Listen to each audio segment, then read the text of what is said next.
யோவான் அதிகாரம் 10. மெய்யாகவே மெய்யாகவே நான் உங்களுக்கு சொல்லுகிறேன், ஆட்டுத் தொழுவத்துக்குள் வாசல் வழியாய் பிரவேசியாமல் வேறு வழியாய் ஏறுகிறவன் கள்ளனும் கொள்ளைக்காரனுமாயிருக்கிறான். வாசல் வழியாய் பிரவேசிக்கிறவனோ ஆடுகளின் மேய்ப்பனாயிருக்கிறான். வாசலைக் காக்கிறவன் அவனுக்குத் திறக்கிறான். ஆடுகளும் அவன் சத்தத்துக்கு செவி கொடுக்கிறது. அவன் தன்னுடைய ஆடுகளை பேர் சொல்லிக் கூப்பிட்டு அவைகளை வெளியே நடத்தி கொண்டு போகிறான். அவன் தன்னுடைய ஆடுகளை வெளியே விட்ட பின்பு அவைகளுக்கு முன்பாக நடந்து போகிறான். ஆடுகள் அவன் சத்தத்தை அறிந்திருக்கிறபடியினால் அவனுக்கு பின் செல்லுகிறது.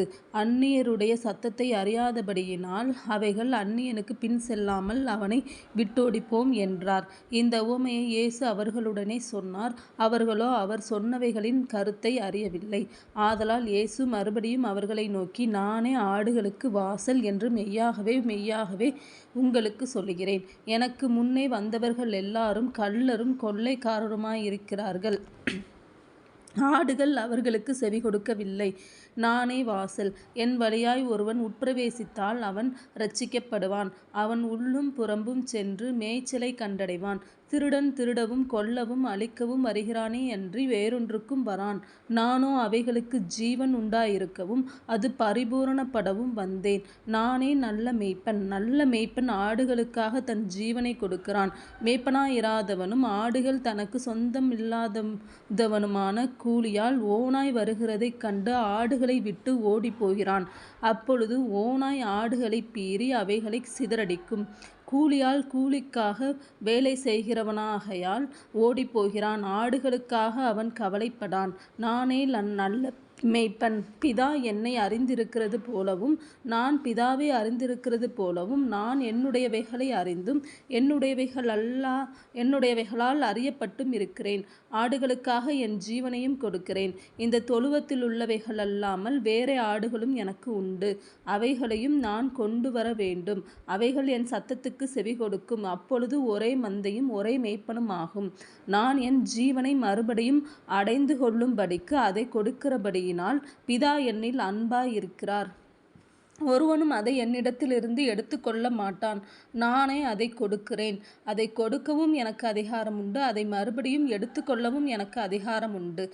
இந்த கட்டளையை என் பிதாவினிடத்தில் பெற்றுக்கொண்டேன் என்றார். இந்த வசனங்களின் நிமித்தம் யூதருக்குள்ளே மறுபடியும் பிரிவினை உண்டாயிற்று. அவர்களில் அநேகர், இவன் பிசாசு பிடித்தவன், பைத்தியக்காரன், ஏன் இவனுக்கு செவி கொடுக்கிறீர்கள் என்றார்கள். வேறே சிலர், இவைகள் பிசாசு பிடித்தவனுடைய வசனங்கள் அல்லவே, குருடருடைய கண்களை பிசாசு திறக்கக்கூடுமா என்றார்கள். பின்பு எருசலேமிலே தேவாலய பிரதிஷ்டை பண்டிகை வந்தது. மாரிகாலமுமாயிருந்தது. இயேசு தேவாலயத்தில் சாலமோனுடைய மண்டபத்திலே உலாவிக் கொண்டிருந்தார். அப்பொழுது யூதர்கள் அவரை சூழ்ந்து கொண்டு, எதுவரைக்கும் எங்கள் ஆத்மாவுக்கு சந்தேகம் உண்டாக்குகிறீர்? நீர் கிறிஸ்துவானால் எங்களுக்கு தெளிவாய் சொல்லும் என்றார்கள். இயேசு அவர்களுக்கு பிரதியுத்தரமாக, அதை உங்களுக்குச் சொன்னேன், நீங்கள் விசுவாசிக்கவில்லை. என் பிதாவின் நாமத்தினாலே நான் செய்கிற கிரியைகளே என்னை குறித்து சாட்சி கொடுக்கிறது. ஆனாலும் நான் உங்களுக்கு சொன்னபடியே நீங்கள் என் மந்தையின் ஆடுகளாயிராதபடியினால் விசுவாசியாமல் இருக்கிறீர்கள். என் ஆடுகள் என் சத்தத்திற்கு செவி கொடுக்கிறது. நான் அவைகளை அறிந்திருக்கிறேன். அவைகள் எனக்கு பின் செல்லுகிறது. நான் அவைகளுக்கு நித்திய ஜீவனை கொடுக்கிறேன். அவைகள் ஒரு காலும் கெட்டு போவதில்லை. ஒருவனும் அவைகளை என் கையிலிருந்து பறித்து கொள்வதும் இல்லை. அவைகளை எனக்கு தந்த என் பிதா எல்லாரிலும் பெரியவராயிருக்கிறார். அவைகளை என் பிதாவின் கையிலிருந்து பறித்து கொள்ள ஒருவனாலும் கூடாது. நானும் பிதாவும் ஒன்றாயிருக்கிறோம் என்றார். அப்பொழுது யூதர்கள் மறுபடியும் அவர் மேல் கல்லெறியும்படி கல்லுகளை எடுத்து கொண்டார்கள். இயேசு அவர்களை நோக்கி, நான் என் பிதாவினாலே அநேக நற்கிரியைகளை உங்களுக்கு காண்பித்தேன்.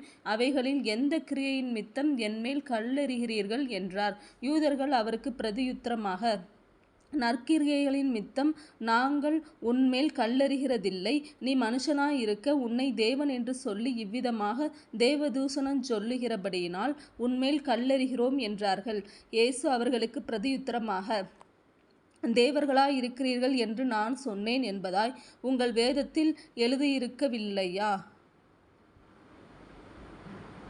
தேவ வசனத்தை பெற்று கொண்டவர்களை தேவர்கள் என்று அவர் சொல்லியிருக்க வேத வாக்கியமும் தவறாததாயிருக்க பிதாவினால் பரிசுத்தமாக்கப்பட்டும் உலகத்தில் அனுப்பப்பட்டும் நான் என்னை தேவனுடைய குமாரன் என்று சொன்னதினாலே தேவதூஷணம் சொன்னாய் என்று நீங்கள் சொல்லலாமா? என் பிதாவின் கிரியைகளை நான் செய்யாதிருந்தால் நீங்கள் என்னை விசுவாசிக்க வேண்டியதில்லை. செய்தேனேயானால் நீங்கள் என்னை விசுவாசியாதிருந்தாலும் பிதா என்னிலும் நான் அவரிலும் இருக்கிறதை நீங்கள் அறிந்து விசுவாசிக்கும்படி அந்த கிரியைகளை விசுவாசியுங்கள் என்றார். இதன் மித்தம் அவர்கள் மறுபடியும் அவரை பிடிக்க தேடினார்கள். அவரோ அவர்கள் கைக்கு தப்பி யோர்தானுக்கு அக்கரையிலே முன்னே யோவான் ஞானஸ்நானம் கொடுத்து கொண்டிருந்த இடத்துக்கு திரும்பி போய் அங்கே தங்கினார். அநேகர் அவரிடத்தில் வந்து, யோவான் ஒரு அற்புதத்தையும் செய்யவில்லை, ஆகிலும் இவரை குறித்து யோவான் சொன்னதெல்லாம் மெய்யாயிருக்கிறது என்றார்கள். அவ்விடத்திலே அநேகர் அவரிடத்தில் விசுவாசமுள்ளவர்களானார்கள்.